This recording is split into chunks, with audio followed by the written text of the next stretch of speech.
Good morning. Good morning. Good morning. It is Transformational Tuesday. We're talking about yielding new results on this morning. Um, results don't lie, and neither does your nervous system. That is a theme for today. Results don't lie, neither does your nervous system. We're talking about how to yield the type of results that we want, you guys. Listen, you're not stuck, you're just out of alignment. Okay. And my whole conversation and even the life project is to really get us back into alignment, right? And what is alignment? Just back, into the flow of who we were created to be. And a lot of times the things that we're dealing with, the diseases, the relationships and things like that is really our body saying, hey, we're out of alignment. This is not where we're supposed to be. This is not, in a sense, we should be doing something different. All right, listen, you don't just need another affirmation.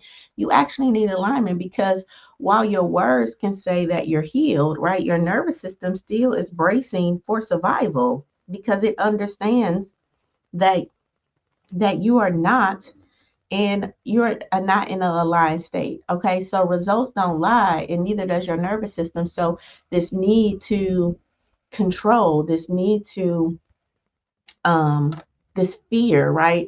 That perpetual fear that we feel. I think that something is in my eye, you guys. I think that that perpetual fear that we feel is definitely, our. It's like this communication that's saying, "Hey, we are not in alignment." Okay. And I know that we're such a fear based society. And a big part of it is because we've built our life on other people's expectations, other people's thoughts of us, what other people think we should be doing, how other people feel about what we do, right?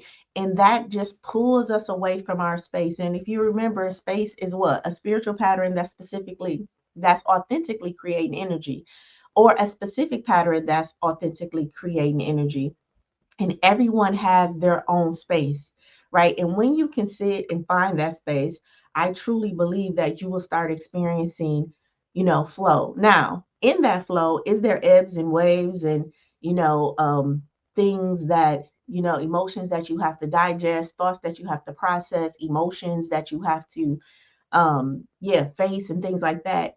Of course. However, I think that you do it with more ease, right? So it's kind of like eating a meal, right? Um that doesn't eating a meal that doesn't, you know, fit your body, right? Eating a meal that in some way, listen, I got so much going on. Eating a meal that in some way doesn't work with your digestive system, right? So you eat it, use the same mouth to eat it, the same teeth to chew it, the same trachea swallows it, it goes to the same stomach, but it reacts differently in your stomach, right? In some way, you start to get cramps, your stomach starts to hurt, you may have to, use the bathroom, right? Because this food didn't agree with you versus a meal that does agree with you, right? You eat it, you chew it, right? And it's just more ease in eating it. Now, if the food is salty or hot or something like that, right, you're going to have those sensations that come with that food. But in a sense, the ease of the digestion is something different. And I want you to think about alignment like that, right? We've all eaten food that does not align with us. It doesn't agree with our stomachs. And as a consequence, we have a dis-ease, right? And a lot of us are eating from life, right? Relationships, situations, and circumstances that really don't agree with us, right? And so we're having this issue, right, in our life, and it's truly because of what we're choosing to eat from. So today we're talking about the interactions that we have with other people, all right, and how those interactions really affect us, and how to really become more aligned in our interactions. And I know that a lot of people don't agree with me on this, but I just truly believe that we don't have to cut people off. Like when you get aligned, it's kind of like um, it's going to be an organic move. Now, when you start to create your boundaries and you understand what you value, you will naturally start to have different conversations with individuals that will, in a sense, stop feeding those relationships, right? But if you're trying to teach people how to treat you, right, we don't teach people how to treat us by in some way, we don't teach people how to treat us by us cutting them off, because that's not teaching people how to treat you. That's you going into survival mode.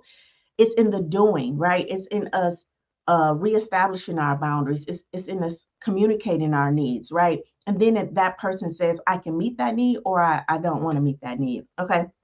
So our big question for today is, are your actions matching your new identity? All right. So a lot of us are saying that we're on our healing journey and we're transforming and we're doing the work, right? But do your actions actually match that? Listen, you've rewritten a script, right? You've said that you wanted something else in your life. You've made declarations, you've prayed, but your nervous system still remembers who you used to be.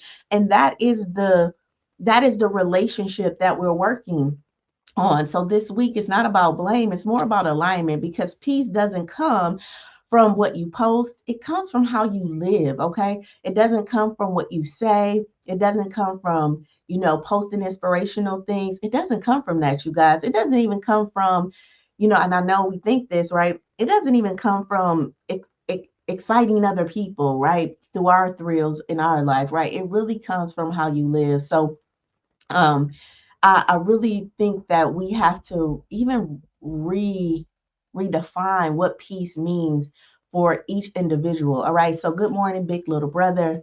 I love you on this morning. Um, why am I having this session? Because I work with too many people, or I've been a person who actually looked healed on the outside, you guys, but I was still negotiating my boundaries behind the scenes. I've worked with people who looked healed on the outside, but they're struggling intensely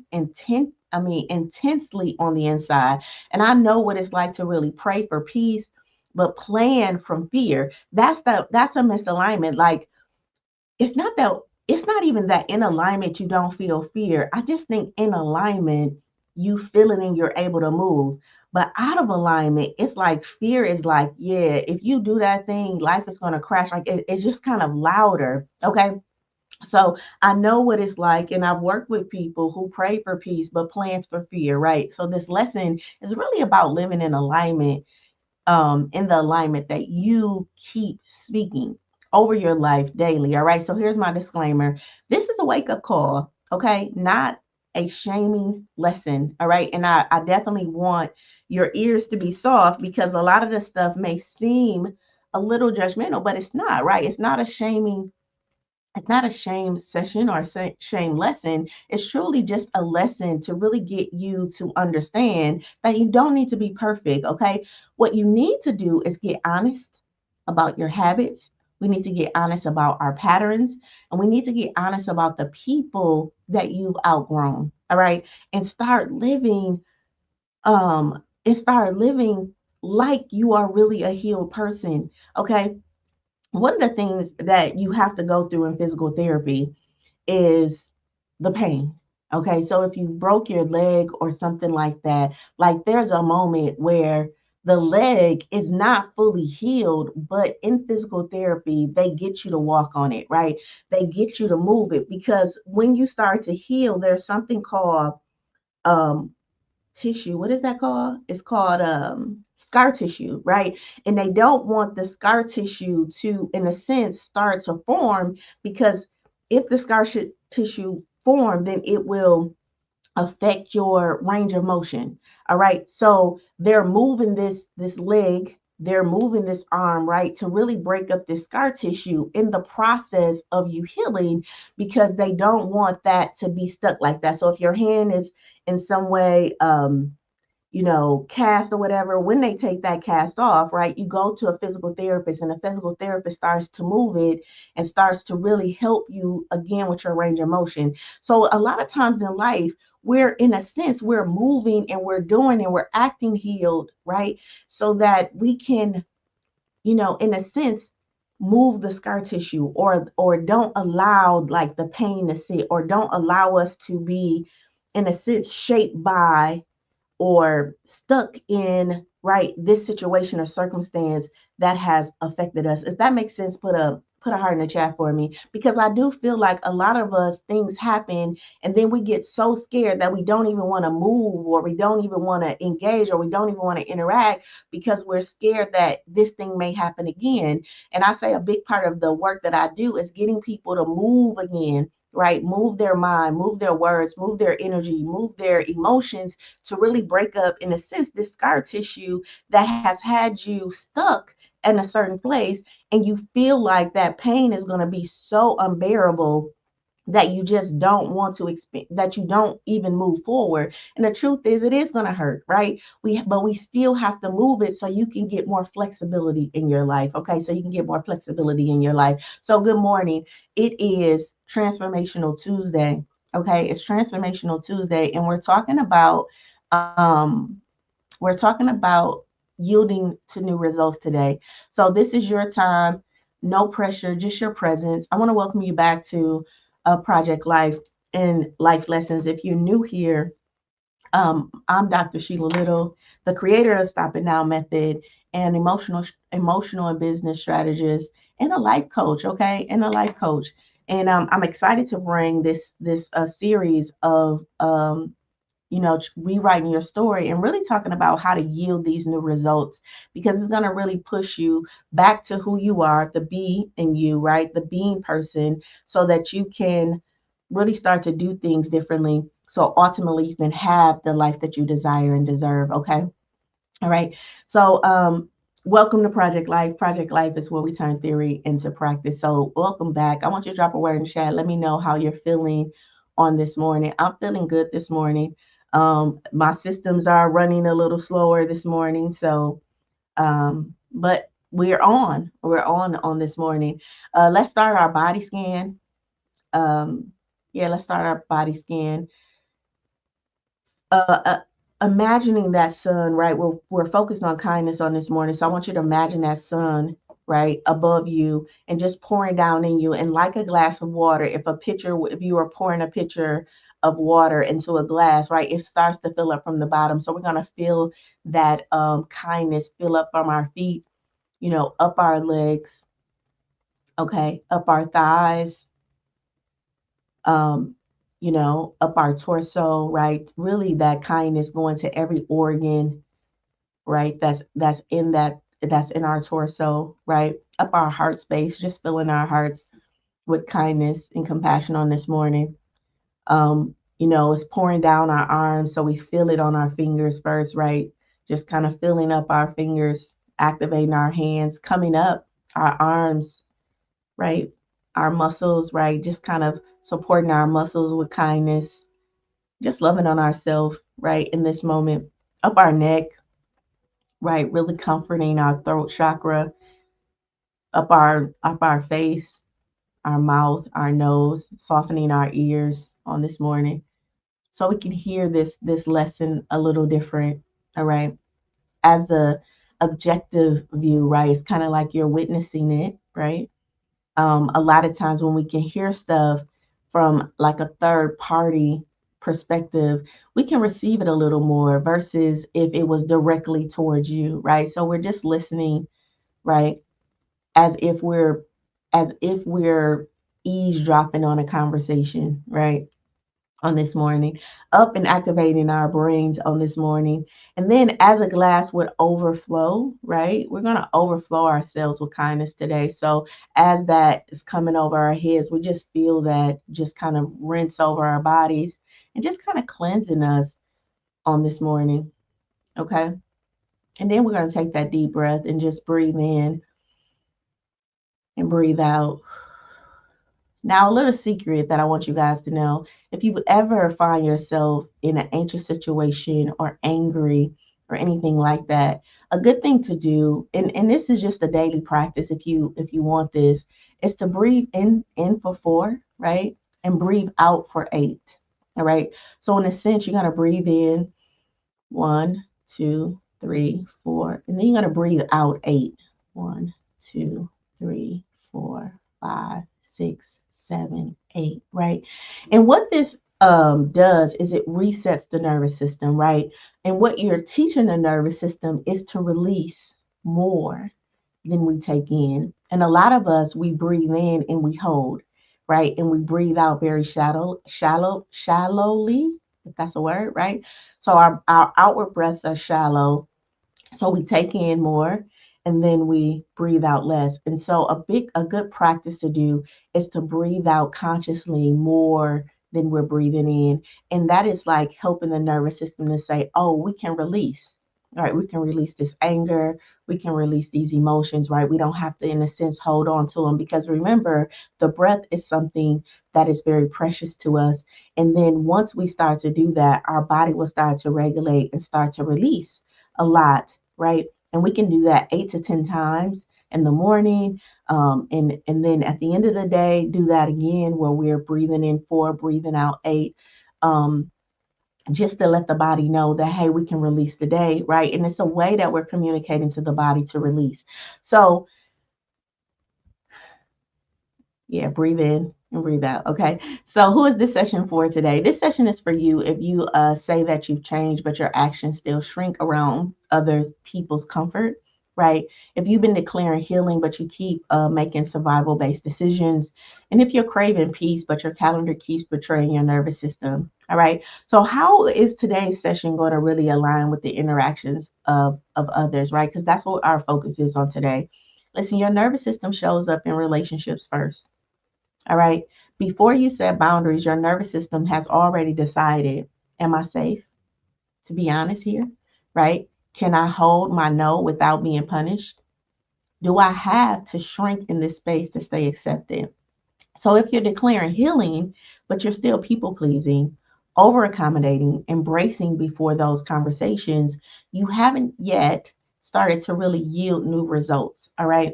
You're just relabeling old interactions as growth.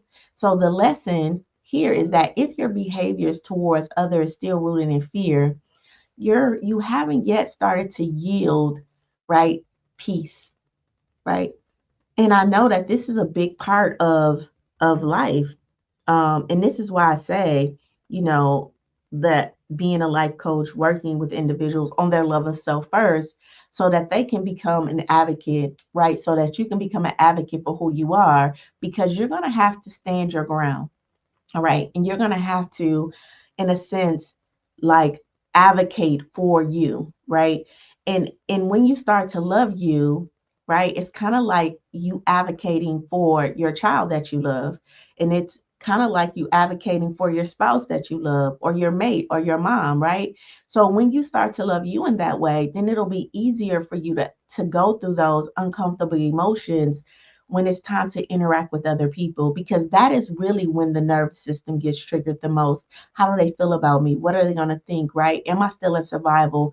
Do I speak my truth? Am I going to be accepted or rejected, right? And then we'll start to go into these coping mechanisms, right, which I call like the people pleasing. That's self-soothing, right? So you people please because you want to not experience the emotion of rejection. And so you just say yes, right? Okay, you won't hold the boundary, right? Because you're really more fearful of how this person is going to respond than you care about, you and your need for this boundary. All right.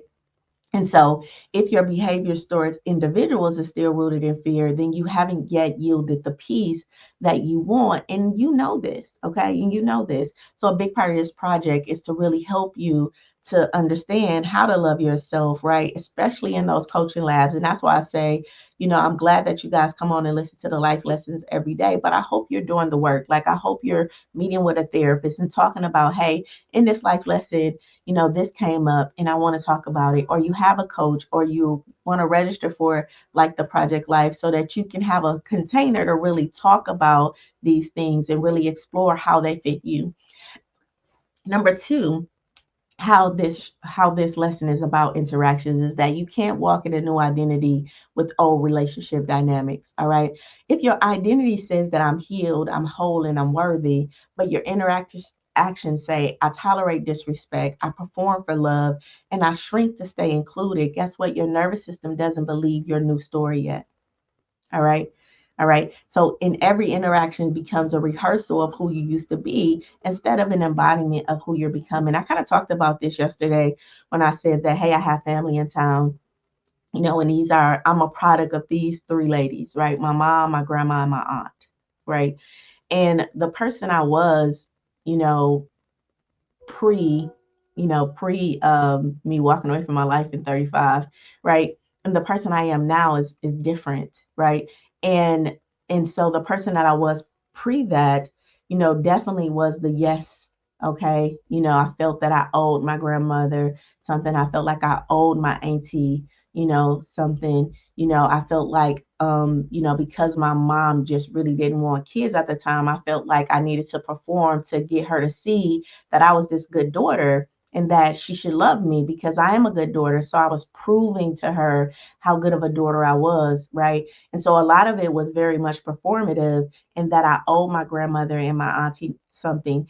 They never asked for it. It was just something that I came up with when I was a little girl because I knew that I wasn't the daughter, right? My aunt had a daughter, my grandmother had her kids, right? And I felt like I'm invading their space. So, how do I, in a sense, silence myself, become compliant, right, in a way that they won't kick me out, right? So, that was my nervous system or my fears kind of coming in and saying, hey, tone down, be a good girl, do what you're supposed to say, be smart, help out, give, right? So they'll love you and then you don't have to worry about them kicking you out.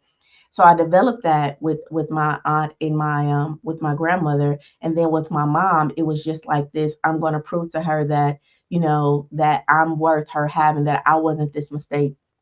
And so them coming back in into my home, right? So I would go visit my grandmother, right? But I would deal with them like at different times. So, I would visit my grandmother, I have a different relationship with my aunt. So I would go visit her.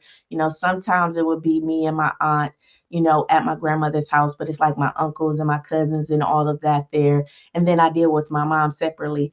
But now having all three of them in the same space, right? I say that I feel like I had this kind of allergic reaction because it was like, oh, I'm getting my nose is stuffy, right? In a sense, like it's kind of like I felt like I kind of couldn't breathe. And I had to remind myself, like, oh no, you're safe, right? You're safe now at this 46-year-old. Not that they created um, an unsafe environment for me in the sense of, they're not rude or disrespectful or anything like that.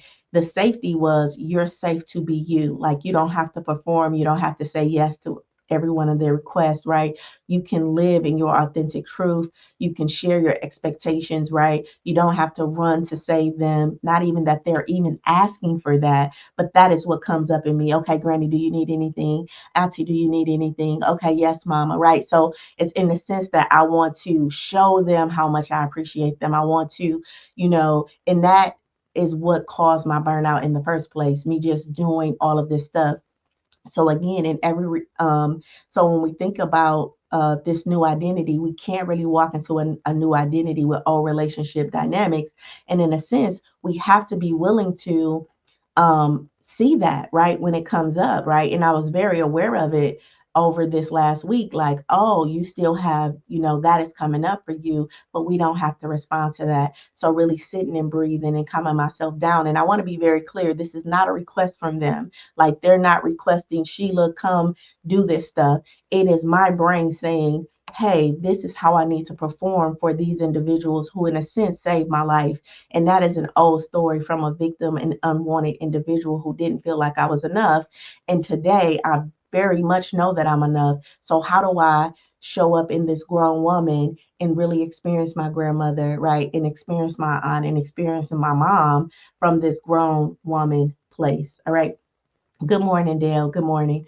All right. So again, you can't walk into a new identity in old dynamics, and every interactions becomes a rehearsal of who you used to be instead of an embodiment of who you're becoming. Then we know that we need to address that. All right. Number three, this is why this lesson is for interactions, because your nervous system mirrors the energy of your relationships. Science backs this by saying misaligned, boundaryless relationship equal chronic cortisol. All right. So, what is cortisol? Cortisol is a stress hormone that's released in our bodies. All right. And a lot of times, when that stress hormone is released, we can see it in our weight. We can see it in a lot of things that happens to us, right? Our our blood pressure can become high and things like that. So when we are misaligned and we have boundaries that we're not establishing or boundaryless relationships, then our cortisol levels, like our stress hormones, shoots up. So our body starts to experience this thing on the inside. Okay, healthy emotionally honest relationships actually release the hormone of oxytocin, yeah, and calm, right? So oxytocin is the, and I'm saying that wrong at the end, but it's some words that I just can't pronounce. But this hormone of oxytocin is the feel good hormone, right? It's the calm hormone. So I feel calm. I feel, light, right? And so after, actually after experiencing my family members over for those couple of days, like now it's like I feel that, that kind of calm when I come in, right? Because I was honest about how I was feeling, no judgment towards them. This is my body looking, and the witness in me looking and say, okay, how are you going to act? And I showed it that, oh, I'm going to act like I would traditionally act, right? I'm going to act like the new me, right? And practice that in front of them, okay? All right. So when you yield new results, right, in your inner self, you're naturally yielding new boundaries, you're yielding new energy, and then truth in your inner circles. Okay. Um, so so basically, peace in your relationships can't happen until your alignment is in integrity. And remember what integrity is. I want you to think about a house when you think about integrity. Okay. Because before I didn't really understand what integrity was. Like I would hear this word integrity, like, what is integrity? Right. It sounds like I kind of know what it is. And what's the difference between integrity and character? And a person gave me this example, and I want to offer it to you. So integrity is kind of like how the house is built. All right. So it's like, are the are the studs like 6 inches apart, right? Is the floor solid, right? So if you think about a home, the integrity is how that home is built. And we know some homes are not built in integrity, right? We can hear through the walls, right? You can hear the wind come through the windows, right? They just didn't build the house sound. Okay. So integrity is truly how you're built. Your character, though, is the aesthetics. It's what the house looks like on the outside, right? It's the shutters, the color, right? It's that type of thing. And I think that we can misunderstand character, right? And we can try to focus on making sure that we have good character, which is what people see, and we will miss how we're built, right? So integrity is that thing that I am who I am everywhere that I am, right? Even when people are not looking. So my morning routine is my morning routine, right? Even when people is not looking, right? I'm not putting a camera on and saying, look at me in the gym, right? And I'm only going to be on that camera while people are looking at me work out. Like I'm working out whether the camera is on or not, right? I'm meditating every morning, whether I post about that meditation or not, right? This is what I'm doing, whether people are looking at me or not, okay? And so we want to be very integritous because we do have a witness that's looking at us. Okay. So our powerful quote for today, really, results don't lie, and neither does your nervous system. Listen, you don't become new because you say it. All right. You become new because you practice it. All right. Your nervous system doesn't believe affirmation, it believes repetition. Okay. All right. Um, so I had a woman in my community say that she kept saying that she was burnt out, but her schedule said that she was still addicted to proving her worth. All right. So we looked at her week. There was no pauses, there was no spaces, there was no boundaries. All right. Her nervous system didn't believe that she was safe, you guys, because her behavior was saying otherwise.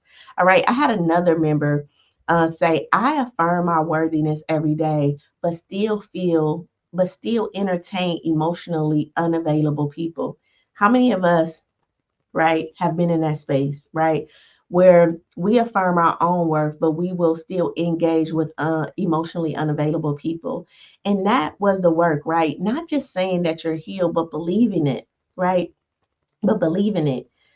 Good morning, Miss Erica. Erica said, I'm over here practicing integrity with discipline. Yes, ma'am. Yes, ma'am. Yeah, so it's about really believing, right? that you are healed. And it's not even to judge unavailable people, emotionally unavailable people. I think it's about acknowledging that. And again, self awareness is key, right? So if I feel like I'm worthy, one, I don't have to change the emotionally unavailable person, but what I can do is live in the reality that this person is emotionally unavailable and not try to shift shape myself to try to trigger them into being right emotionally available. And I think that's where the self-abandonment comes. So we meet people who are emotionally unavailable, and then we think, okay, who do I need to be to get them to right become emotionally available, or how do I need to perform in a way to get them to see that I am likable, that I am lovable. And that's just not your job. A part of knowing your worth is knowing your worth, whether this person chooses to tap into their emotions or not. And a lot of times we meet emotionally unavailable individuals, and then we start to change who we are with the hope that we're going to like change this individual. And then when that person, now we have changed, right? So we're doing things, we're nice, we're texting, we're, gifting, we're doing all these things to kind of show this person like, hey, I'm safe. I'm the safe person for you. You can you can love me, you can trust me, you can do all of these things. And we're trying to open them up, right? All the time we portraying ourselves though, right? We are performing for this individual. And then guess what? When that person then doesn't yield, right, our desired results, maybe they go on to get another relationship. Maybe they, pull you along year after year after year. You start to get bitter and resentful towards this person. And you're like, I gave you so much. I did all this stuff for you. You just don't see me. I wonder what it is. And it's just like, yeah, but this person was emotionally unavailable when you met them. And what you try to do is change them versus you accepting them from who they are and then deciding from there, right? Deciding from that point what this relationship is going to be. Like if I'm going to continue to move forward with you, I'm going to continue to move forward with you in knowing that you're just an emotionally unavailable person and you don't have the capacity to really handle all of me. And that's okay. Now it's my responsibility to go get that, right? Or I'm not going to deal with you, right? So I'm going to give you my expectations, my boundaries. I'm going to continue to reiterate that, right? And eventually this relationship will dissolve. Good morning, Miss Nikisha. She said it's a draining process. It is draining. Definitely. When we're interacting with emotionally unavailable people, and it's draining because again, we're trying to hold a space for two emotions, right? I got emotions and now I'm trying to hold a space for this individual who don't have any emotions. So I'm trying to think, how is this person thinking? How is this person feeling, right? What can I do to get this person to feel this way? And that's just not our job. All right. And I noticed that we want to be loved and we are very much have been trained to be performative. So, how can I prove to this person that I'm, good enough? Or how can I prove to this person that they can trust me? But that's not your job as an adult. Your job as an adult is to show up fully as yourself as an adult, right? And then the choosing happens organically. Okay. The choosing happens organically. So again, we don't have to judge the emotionally unavailable person because their nervous system could have them in definitely emotional disconnect. All right. And that's an internal job that they're going to have to do in their own life. And there's no dance, no shuffle, no thing that you can do outside of being you. Because when that person can see you being you and now you're consistent, you consistently showing up in integrity with discipline, like Erica said, right? Showing your boundaries, then that's going to naturally then send their nervous system into safe and social, right? But you're not doing it for them. You're actually doing it because that is your responsibility as adult. All right. So as the more you become who you are, and the more you communicate you and you're consistent in being you, then people around you will start to feel safe. But when you step out your space, your specific pattern, that's authentically creating energy, into somebody else's space to try to get them to realize, to try to get them to see, you are already off. And then you get bitter and mad at them. And then now you talk about them to your friends and family. Remember, your nervous system doesn't understand if you're talking about them or you're talking about you, right? So subconsciously, like the language that you use, your body is not like, oh, so you're calling her out her name, or you're saying he's lazy, or you're saying that about them. Your nervous system is actually hearing the words and saying, oh, this is you're talking about.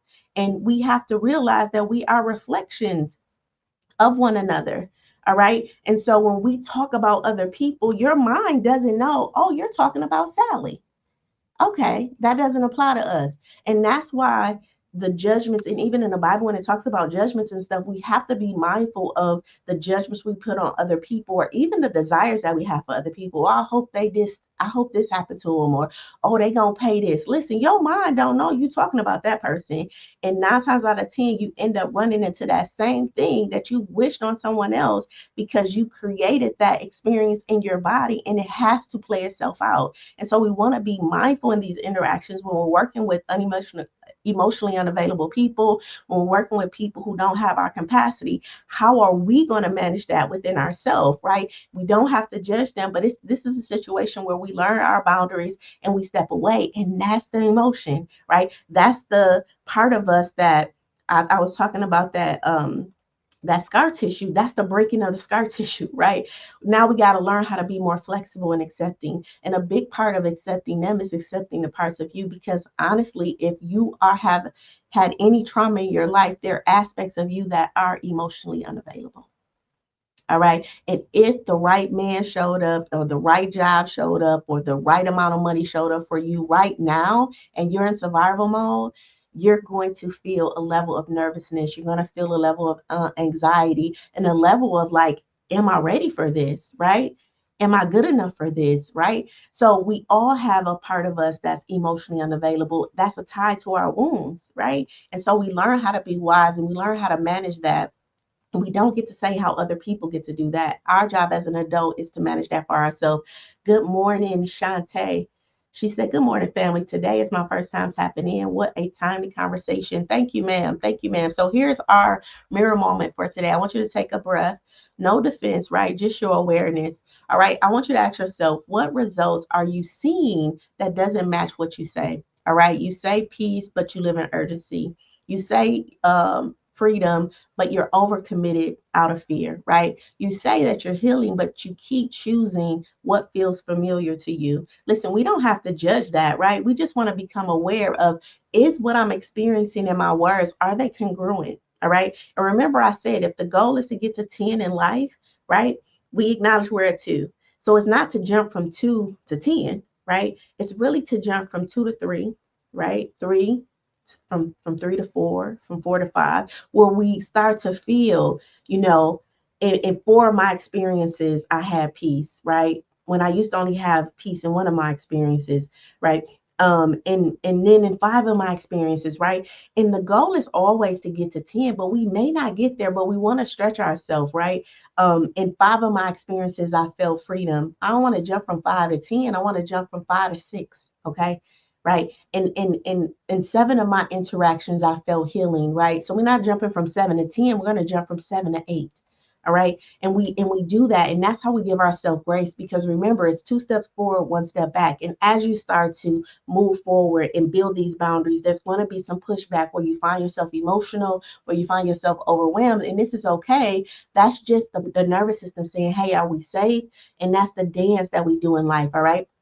The second question I want you to ask yourself is, what are your boundaries still bending for? All right. Flexibility rooted in fear is not faith, you guys. It's performance. I'm going to say that again. Flexibility that's rooted in fear is not faith. What that means is that you're moving because you're scared, right? So I'm going to move this boundary because I'm scared of what they're going to say, right? I know that I said don't call me after 7, but I'm scared that if I answer this phone, if I don't answer this phone for them after 7, that they're going to think I don't love them, that they're going to think that I'm not a good friend. So I'm a move, I'm going to be flexible, and I'm going to answer my phone after 7, right? Because I don't want them to think something. Flexibility and fear is not faith, you guys. It is performance. And we have to really identify that, oh, I'm performing for my friends, I'm performing for my mate, I'm performing for these people, and that's why I'm drained. That's why I feel this emotional overload. Okay. And then the last question is, what is your nervous system begging for that your calendar keeps ignoring? Is your nervous system begging for more time? Is it begging for silence? Is it begging for more no's? All right. I know a big part of the population I work with, it's just hard for them to say no. And so I always recoin this and I say, one, no is not NO in your transformational journey. No is KNOW. Know your boundary, know your values, and know what you want. When you know your boundaries, you know your values, meaning what you stand for, and you know what you want, then it's easy to say no. No. And that no to them is truly, and I'm going to say it like this, it's easy to say yes to you. It's easy to say yes to your boundary. It's easy to say yes, right, to your values. And it's easy to say yes to the thing that you want. It's easier. Or you can do it with ease. Let me say it like that. It may not be easier, but you can do it with ease because you have a why. All right. So it may not be easy to do, but you're going to do it with ease because you have a why. You know why you're not answering your phone at 7, after 7. You know that what you value is integrity or healthy relationships or whatever that is. And so you can stand in that. You know exactly the type of experience that you want to create with this life. Right. And so you're able to do that. Okay. All right. So here's 5 truths I need you to know that your body doesn't lie. It echoes your choices. All right. So your words can say that you're fine, but your words can say that you're fine. Your mouth can say I'm growing, but your chest gets tight, your jaw clenches, and you are always bracing, right? In some type of stress. Listen, that's your nervous system telling your real story. All right. Because your body is a mirror. It reflects what you rehearse, what you're rehearsing, not what you're declaring. All right. And remember, making a decision, not making a decision to live for the future you is making a decision to live out your past. Okay. So again, not making the decision to live for the future you is making the decision to live out your past. And the whole goal of the stop and now method is to get you to stop the past, get present enough in this moment so that you can create a new future.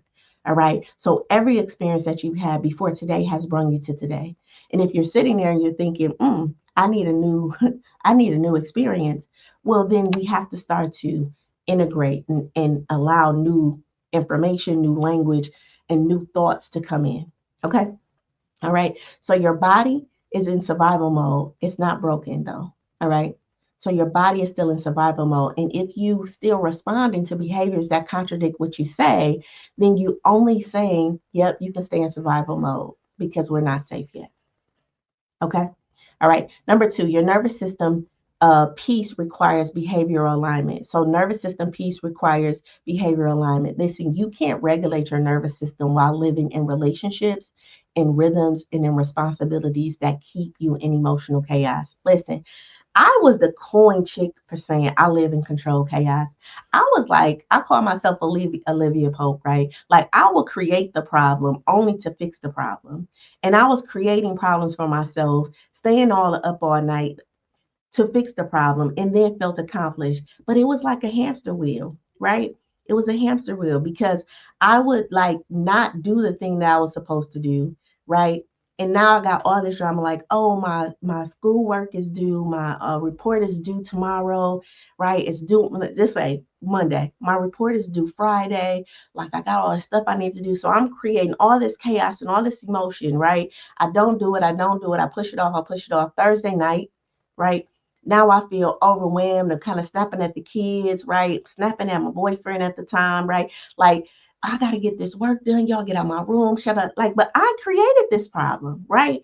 So, and I stay up to 2, 3, 4, 5 o'clock in the morning, get it done by the time it's supposed to be handed in, right? And then I feel accomplished, right?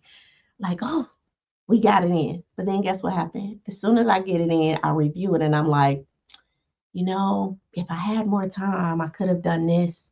I could have added this, but I can't add that now. Right. So I'm beating myself up because now I didn't do my best work. I just did just enough. And so I knew I was an A person, but I was like turning in BC work. And I knew that. So I still didn't feel good about turning this BC work in, if that makes sense, right? And I did that in my relationships and things like that. So I called it control chaos. Listen, you can't regulate your nervous system while living in relationships and rhythms and responsibilities that keep you in emotional chaos. Peace is not your prayer, you guys. Peace is your practice. All right. So when your actions match your values, your body starts to relax. When your boundaries match your identity, your nervous system starts to feel safe. If you still are saying yes to guilt and calling it grace, guess what? Your nervous system knows that, right? It's witnessing that. Okay. Not it's witnessing that, and that's just not an integritous act. Now again, if integrity is a 10, I'm not saying, hey, you got to jump into 10 and jump into your truth. I'm saying, hey, let's get aware of this, right? And let's start building your integrity muscle. It's like if you've never worked out in the gym before, okay, you're not going to go into the gym day one and lift, 50 pounds, right? You're going to start off with the 5 pounds weights, right? And then you're not going to build muscle overnight, right? So you're going to do that after 6 months, 7 months, you start to notice your body getting fit. So this journey is a lifestyle, right? And as we live, as we stand for ourselves, and lifting is standing up for yourself, you know, um, enforcing these boundaries, right? You get stronger at it because life is a practice. And I know that we think that life is the once I get there, but it's not that. It's not once that you get there. It's a daily practice because the same boundary that you made today, you're going to have to, you know, support it and enforce it tomorrow. You're going to enforce it 10 years from now. You're going to be continually enforcing that boundary, right? So it's not a one and done type of thing. And I think that we want other people to do the work for us, but that's not their work. That's your lift. And the more you lift and the more you practice, then the better you get the better you get at it, the better your language gets, right? And then the more confident you start to feel. Confidence is a consequence of the things that you are competent about. All right. And a lot of us are looking for competence without the competency. And what does competency means? It means that you've done a thing enough that you know how to do it. So Miss Erica is very competent at cooking. So she can be confident in her menu. So when she placed that menu on social media, she's very confident that the food that she's cooking is good because she's competent at cooking. All right. But it may be spaces in Miss Erica's life that she's not competent, right? So she doesn't feel confident in it. All right. And that's with us all.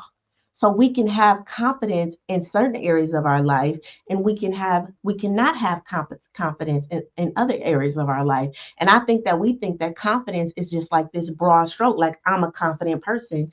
No, you're confident in certain things because you're competent in certain things.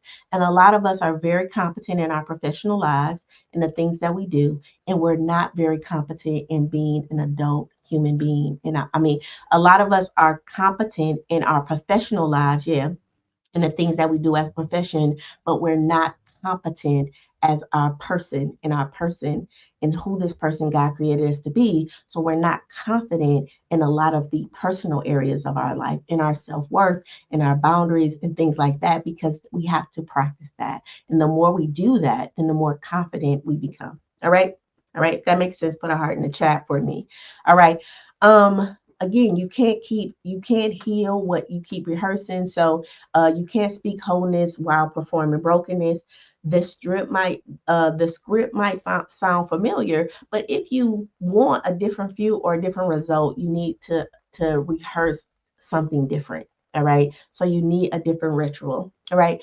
Um, the pattern of over explaining, over giving, shrinking, and hiding, that's not just a habit, you guys. That's a loop that your nervous system is keeping you tied to. And it's based on your past experiences. And again, because our body, and this is why we don't have to judge ourselves, right? The body was created to it's an habitual body. So the more I do a thing, the more I'm training my body to do that thing. So much so that my body starts to do this thing without me even realizing it, right?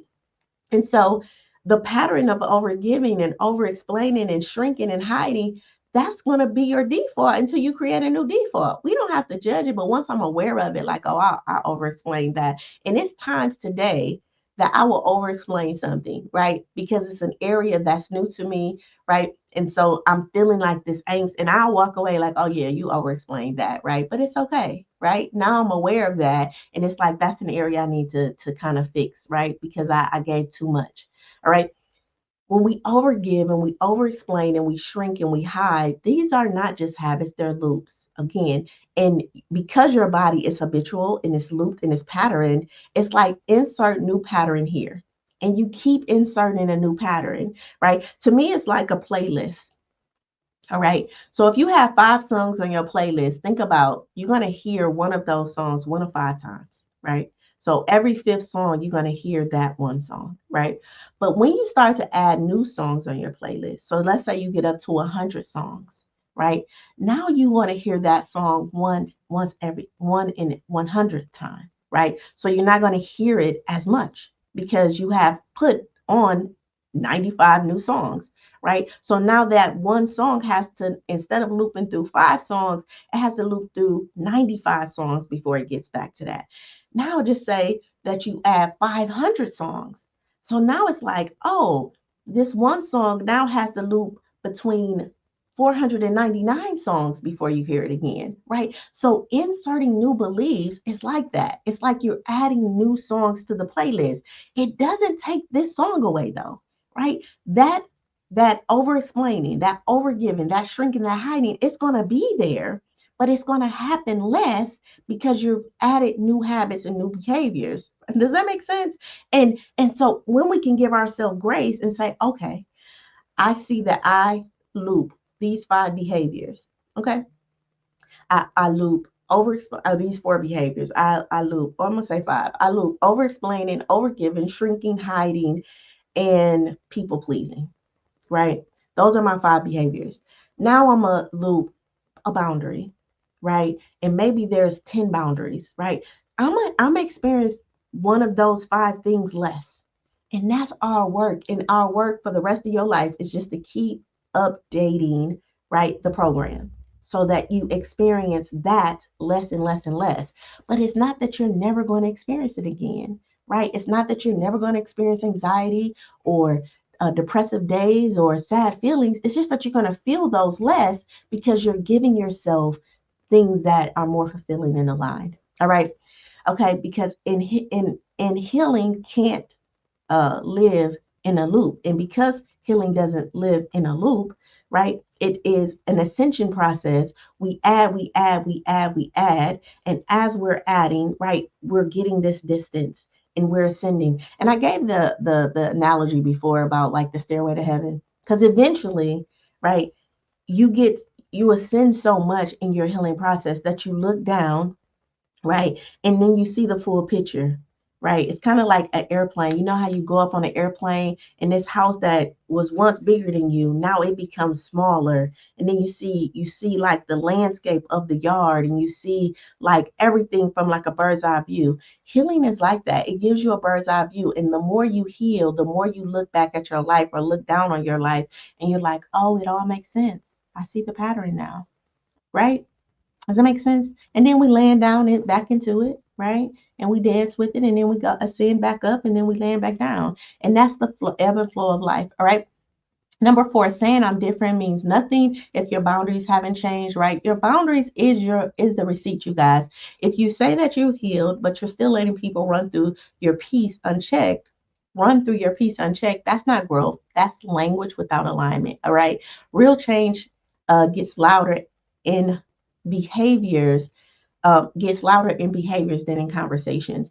And I say that again, we can get loud and be mad at people for not doing our boundaries, for not adhering to our boundaries, right? But they not your kid, right? You don't tell them what to do, right?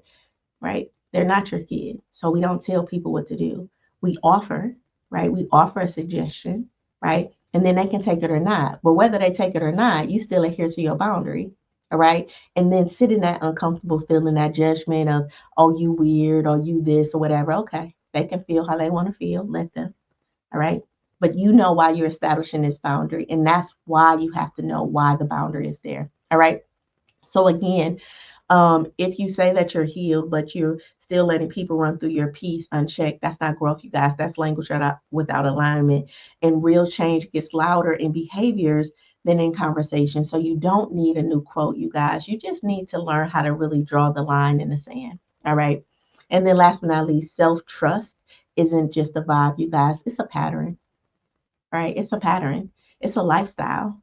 It becomes a lifestyle when you start to trust yourself. All right. So you don't build self trust because you're just confident one day. You build it because you show yourself to yourself consistently. All right. And trust isn't emotional, it's evident. Right. So the reason why you can pull that chair out and sit in it or get in your car and start it up or put your ATM, some of us can put our ATM, our card in the ATM machine and hope we're going to get money back. Right. Right.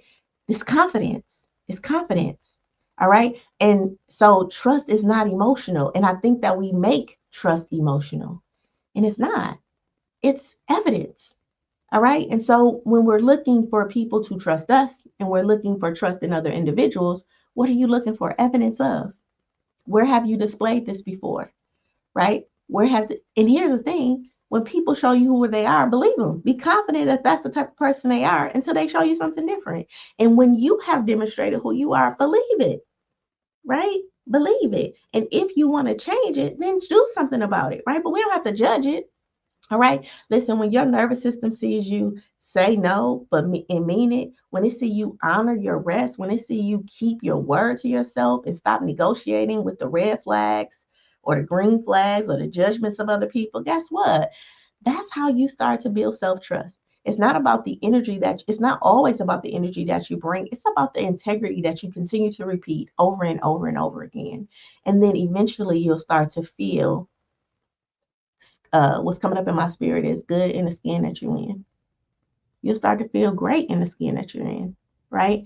Because you become competent, you feel confident, and that integrity is there, right? And you know you. And then whoever don't know you, you okay with that, right?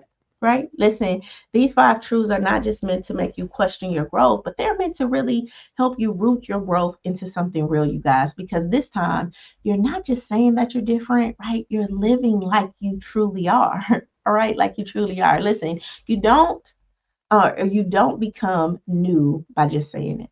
I want to repeat that. You don't become new by just saying it. You become new by practicing and doing something consistently over and over and over again. And we don't have to do like 100 things, right? Just choose one thing to do consistently. Why does this matter? Because misalignment creates nervous system distress and emotional exhaustion. And a lot of us are drained and emotionally exhausted because we are misaligned. All right. Peace is not a product of perfection, you guys. And I know that we think that if I get it right, if I say it right, if I had the right words, right? If I learn how to talk, if I learn how to do this, then I'm going to experience peace. That's not peace, right? Peace is a product of your patterns. All right. And when you start to pattern yourself in a way where you start to like what you see, right? Because it's more aligned with you, then you will start to feel a peace about who you are. All right. And then you can bring that peace in every room. All right. I have a testimony from a client. She said, when I finally align my actions with my beliefs, my body stopped racing. Okay. Research supports this. Research aligns and say repeated aligned behaviors recondition the nervous system to really feel safe and build new identity pathways. And this is what you want, right? You want a life that feels like it's finally matching who you really are, right? So you can breathe, right? And then people start to see that in you. Okay. So here's our framework. We're talking about life, interactions with others.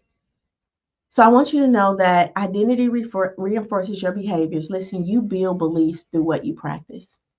All right. And when you can practice that in front of people, then people start to treat you like you treat you. I think that that's so important to know that people treat you like you treat you. And I know you want people to treat you different than you treat you. Right. So you can lie to you. You can self abandon you. You can self sabotage you. You can procrastinate with you. But how dare somebody else try it, right?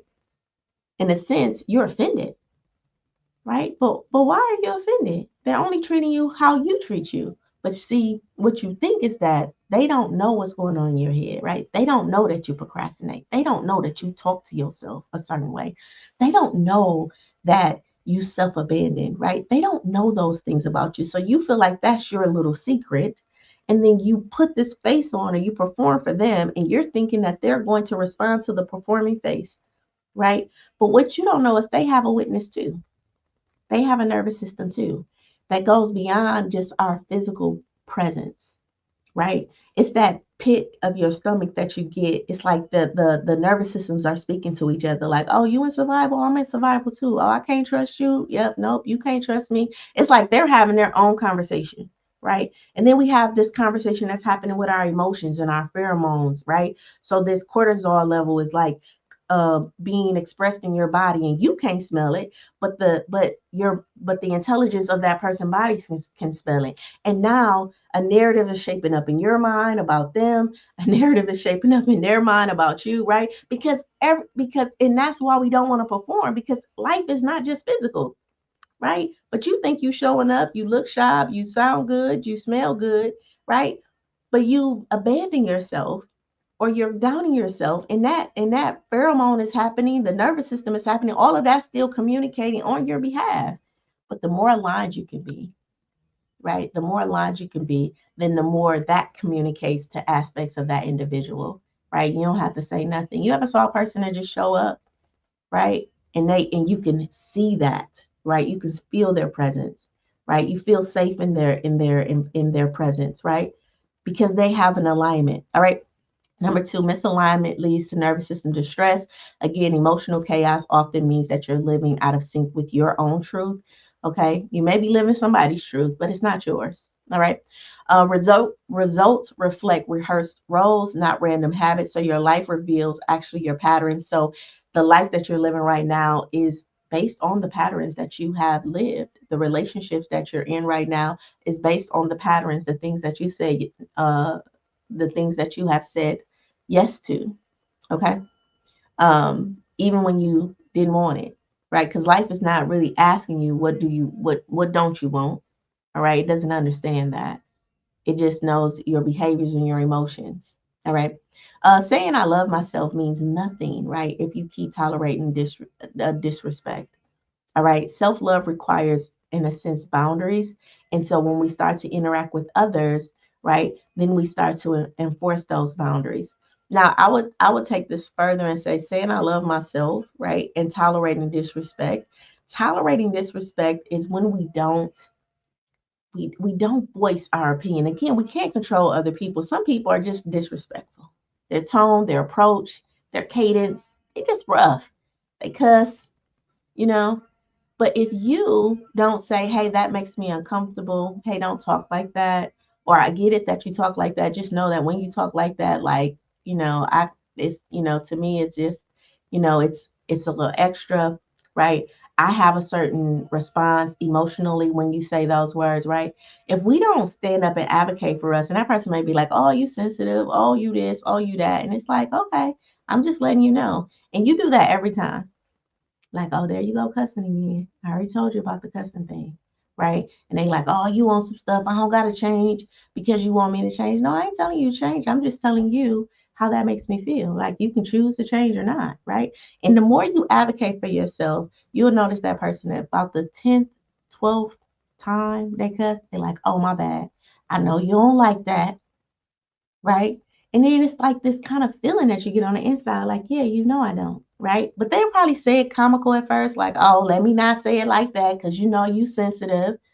But that's their nervous system now adhering to a boundary, but they're still uncomfortable. So they're making it kind of like a joke. And then by the 20th time, they're like, how can I say this without cussing?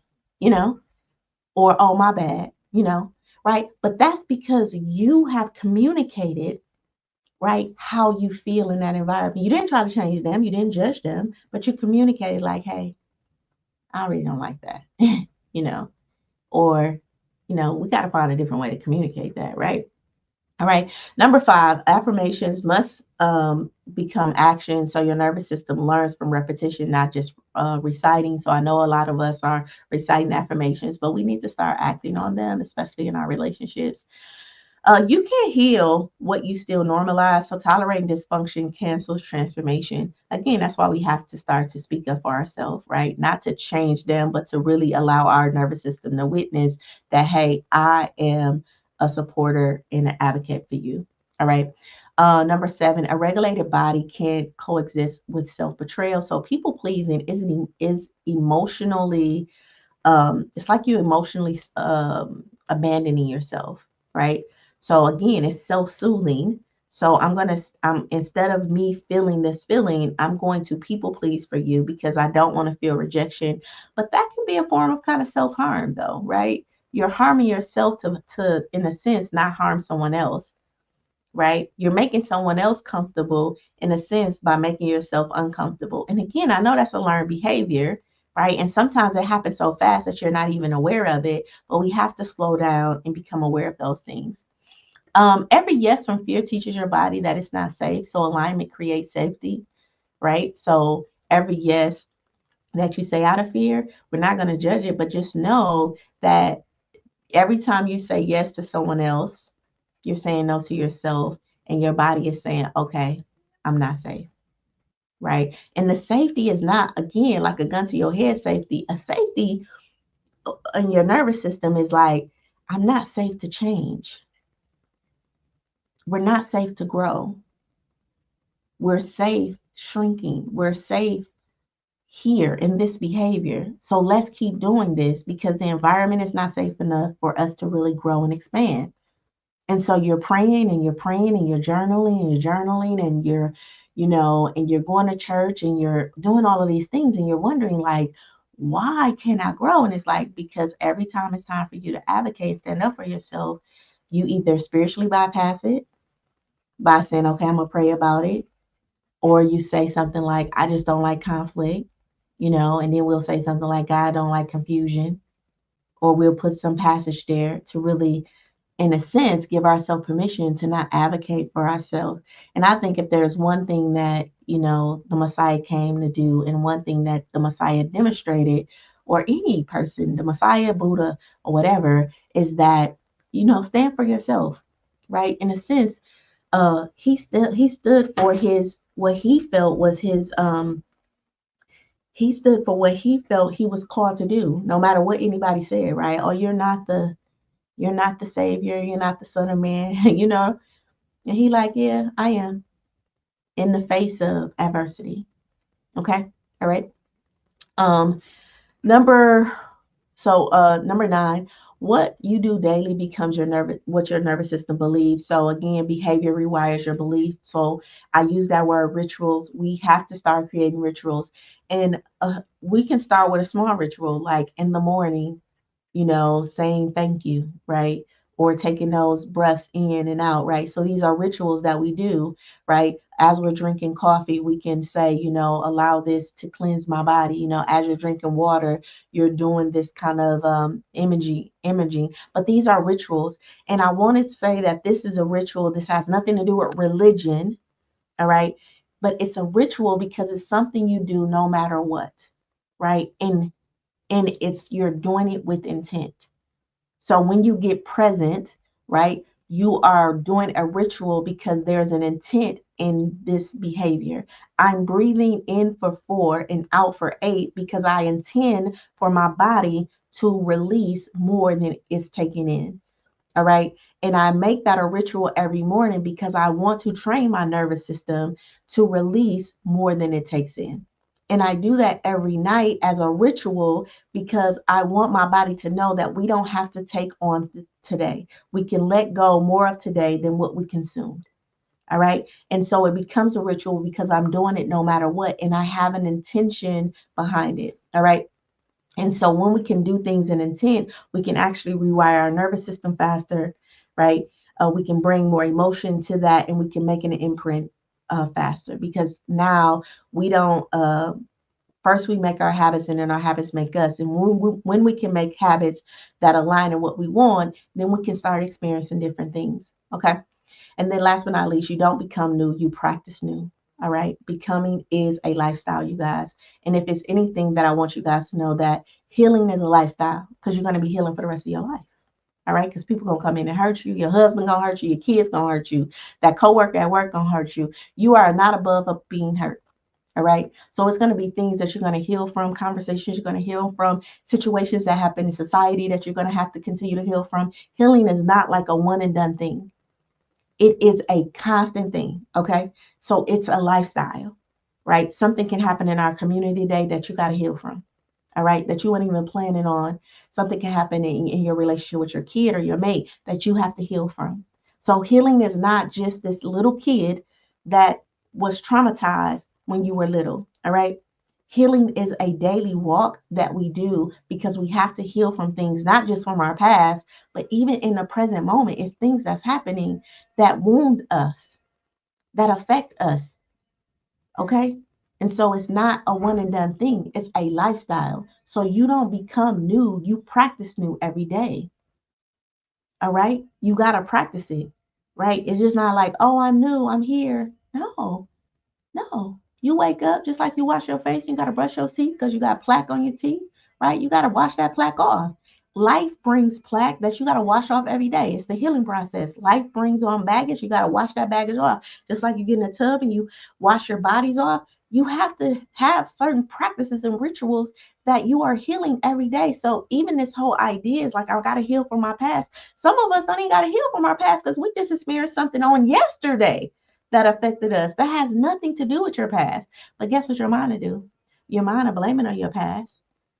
You know, I had a conversation with somebody and they said something like, I never had a person to see me the way you see me, or I've never had a person to do something.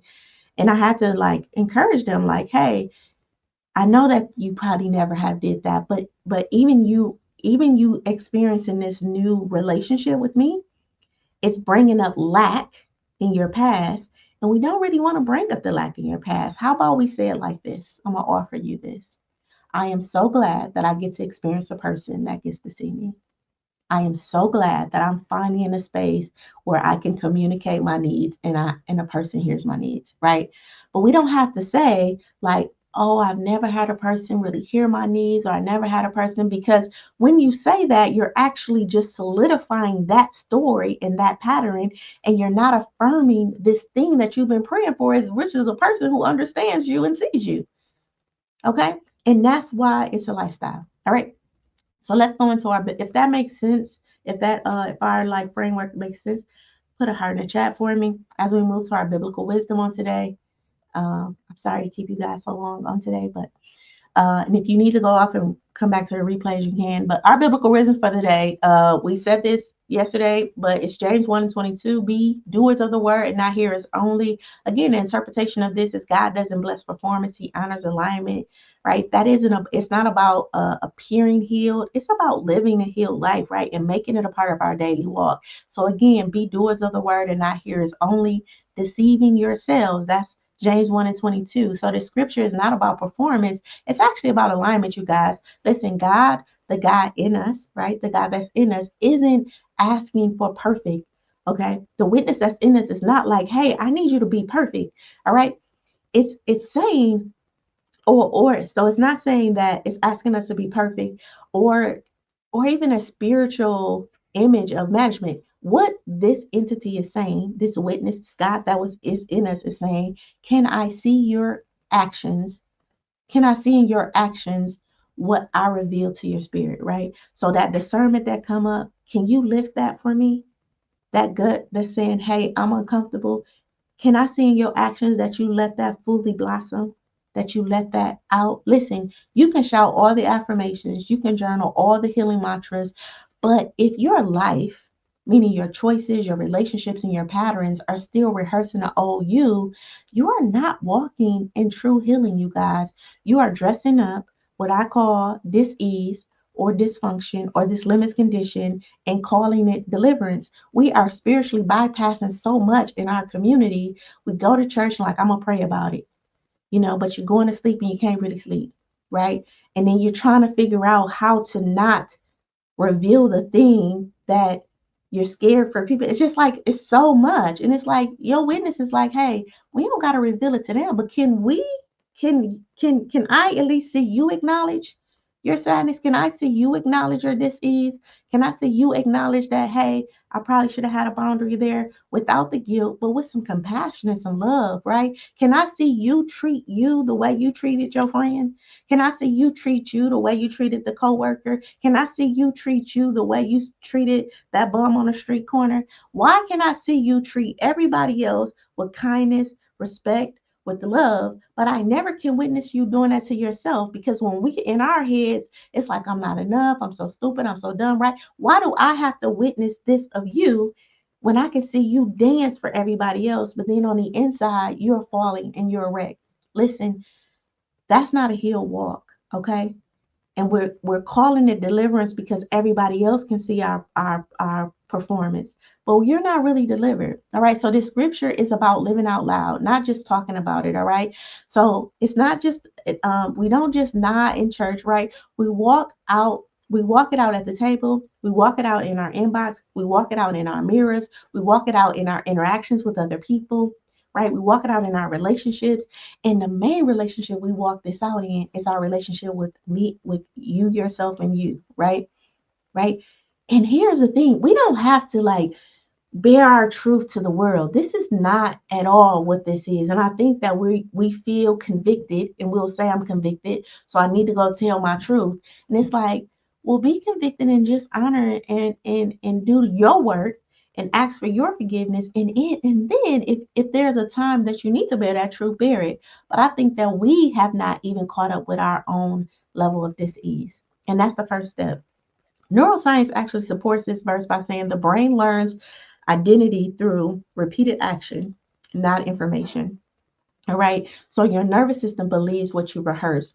And listen, what you rehearse in these relationships and these interactions, your nervous system is saying, oh, this is the type of relationship you want. So I know you're dreaming for the person that will, come and support you. I know you're dreaming for this help, but your behaviors are still more in codependency, and you're trying to save everybody and you're trying to, control everybody. So let me keep sending you these type of people so that you can continue to do this dance because this is what I'm safe with. All right. And you burnt out, you tired, right? And you want something different and you bitter and you mad at these people. But instead of you creating the boundaries and having the conversations and doing this internal work on yourself, so you can start receiving the help, so you can start receiving those people that come into your life. Now, these people still going to exist, right? We don't want to cut them off. We're not going to judge them, but you will start to receive more balance. All right. Again, the brain learns through repetition, not information. So reading scripture once won't change your nervous system. Writing affirmations once won't transform your trauma, and saying I'm healed won't rewire your response. Your nervous system believes what you rehearse repeatedly, not what you say once when you feel inspired. And I love that. And I want to say this. I think that we want to be healed in our most inspirational moments. It's like, oh, I feel good. Let me journal today. Oh, I feel good. Let me do this. And so we've attached like a pattern of I'm gonna feel good and I'm gonna do this thing. But when I don't feel good, and this is where discipline, like Miss Erica said, and obedience is so important, because even when I don't feel good, I gotta pull from the depths of me to still do that thing or be honest about why I'm not gonna do that thing, you know. So hey, I just don't feel good and I'm just gonna give myself some rest, right? And I'm gonna wrestle with that emotion, and but I'm honest with me, okay? But I'm not gonna say that I feel good knowing that I don't feel good and I'm showing up to perform for you. All right. If I need to take a break, like I took a break in August from my life lessons, it's like, hey, I need to take a break, right? I'm gonna take a break and I'll see you guys in September, right? Right now, I know that left a lot of people. I had some inboxes like, hey, where you at? I need you. I ain't seen it. You can do the replays, but I got to reset and reboot, right? So that when I show up, it's more in alignment and I'm not pulled here to do this. It's coming from my overflow. Okay. All right. Again, your nervous system believes what you rehearse repeatedly, not what you say once you feel inspired. All right. So if your body keeps bracing, shrinking, and shutting down, it's because your actions are still aligned with fear, not faith, you guys. Our promise verse, Galatians 6:7. Whatever a man sows, that is what he also reaps. Listen, interpretation of this is that the fruit doesn't lie. All right. God is not punishing you. He's just showing you your pattern. All right. What a man sows, he reaps. All right. This is just universal. Okay. All right. So it's not about punishment. Right. And I know sometimes we even say that to people like, oh, as you sow, you reap. And we feel like we're punishing people with that. But that's for everybody. Right. You know, as you give, so shall be given to you. It's also said as that, like that. But there's also this one that for whatever you do, there's an equal and opposite reaction. So for every great thing you do, guess what? You're gonna get a great thing back, but you're gonna get a negative thing back or a contracting thing back. And a lot of us out here doing great, great, great things, and we're wondering why we are getting resistance. And it's like, yeah, you're getting resistance because somewhere in you sow negativity or you patterned yourself to only see the negative, and so that's what you're seeing because you have not trained yourself yet to see the thing that you actually desire, if that makes sense. So the law says for every action, there's an equal and opposite reaction. The scripture says for what you sow, you reap. So when you can't trust yourself, when you can't trust people, when you're planting seeds of judgment and things like that, you do this great thing, right? And you don't see the great thing that happens as a consequence of that. You only see the negative thing that happens as a consequence of that because a part of it is what you have sown. You have sown bitterness, you have sown sadness, you have sown contraction, you have sown a not enoughness. And so you see that, right, in the experience. But know that by law, right, the other thing is happening, right? It's also the law of polarity. So because there's sadness, there has to be happiness. Because there's hate, there has to be love, right? Because there's pain, there has to be joy, right? You cannot have one without the other. All right. But because we keep sowing contracting emotions, because we keep sowing doubt, because we keep sowing this lack, we experience that. Not because all the other stuff is not happening, it's because that is what we're training the brain. That's the pattern that we are training the brain to see. All right. So again, God isn't punishing you. He's showing you what you planted and what your nervous system is still aligned with. Okay. So if you're reaping exhaustion or disconnect or confusion or burnout, it's not because you're unworthy, you guys. It's not because you're not blessed. It's not because karma is coming for you. It's not because you are not a child of God. It's not because God is trying to whoop you and punish you. Now, mind you, when I was little, I definitely thought that God was a punishing God, right? And it's so funny because even the language of like, oh, God bless me. So even thinking that God blessed you in a sense is kind of saying that God's gonna curse you too, right? And this was the mindset that I grew up in, right? But what I realized is that it rains on the just and unjust, right? And then there's the scripture, count it all joy, right? When you are in desperate times or basically difficult times, right? Because it's not a punishment, it's life, right? It's life. And so for me, when I'm in a storm, I'm looking for the eye, right? The most calmest place to be in this storm because I can't take the storm away. And guess what? This storm happens to everybody. It's not just a punishment on me. All right.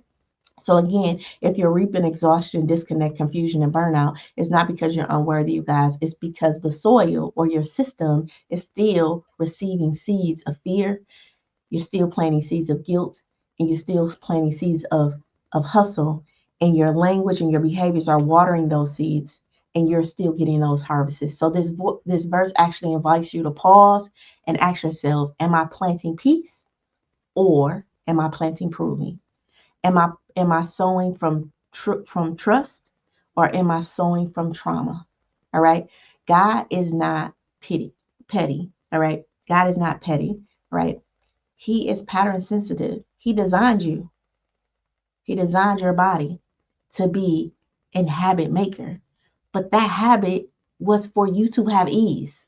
It's for you to not have to think about everything that you're doing. Now, based on society and the world, of course, we don't have all the best habits, but it is your job as this grown age of adult to start building new habits. I'm on that journey, doing it for myself. I offer you the space to do that for you, right? And understanding that it's a lifestyle and it's going to happen over and over and over again. Neuroscience actually supports this verse, okay? It says that the brain behavior loop reinforces what you practice. So your nervous system actually yields what you sow daily. All right. So we're constantly daily putting reaffirming what we do. A lady said that she had a book, right? And I'm thinking about doing this, like a vision board book that she took pictures of, right? And she like had pictures in every day, right? A part of her ritual was to look through this book. Now I know we think, woo, woo, woo, why would you get a book? But we do vision board parties and things like that. But how often have you taken that vision board off out and had a ritual where you looked at every piece of that vision board, right? And in a sense, you're like, that's what I want. On my screen, my home saving screen on my computer is my vision board. And every day before I cut my computer on, I look at that vision board, right? And then my backdrop is the kind of vehicle I want to drive. So every day I take a moment and I see that vehicle. All right. All right. Because we want that image and we want to tie emotions to those every day. All right. So again, neuroscience, the brain's behavior loop reinforces what you practice. Your nervous system yields what you sow daily. Okay. And then your brain has the behavior loop. Again, it gets addicted to what feels familiar, even if it's dysfunction. Okay. So if you keep saying yes when you mean no, your brain learns that people pleasing is safe.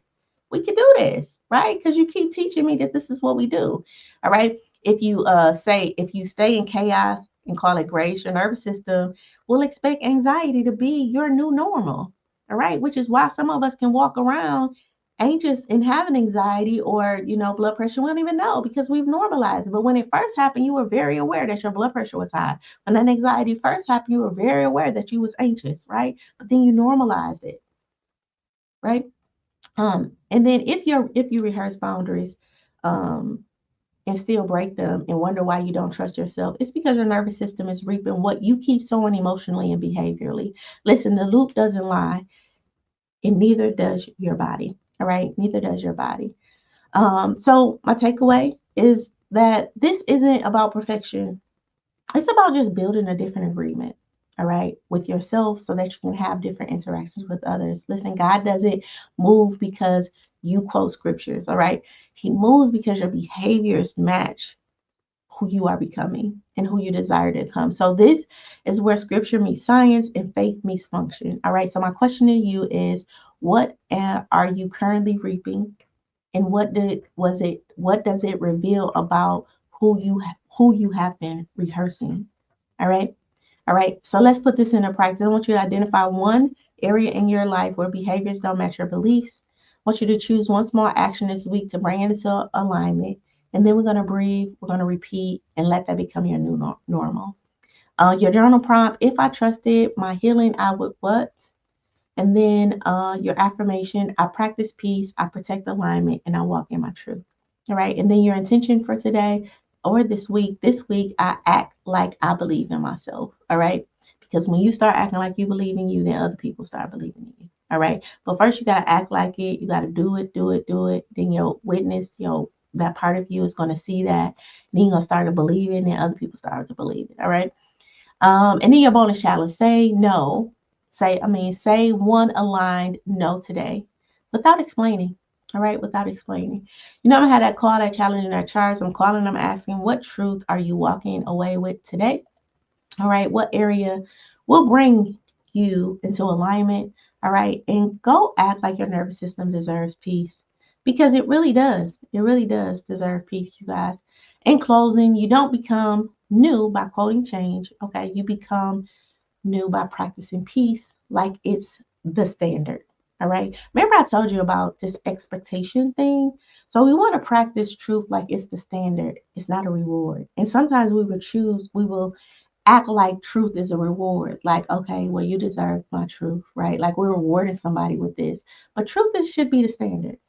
And we become honest with us, and then we practice truth with other people, but it should be the standard, right? The gold standard. And when you can teach your brain that that is the standard, then your nervous system will start to yield to you, and it will allow you to take the driver's seat. Okay.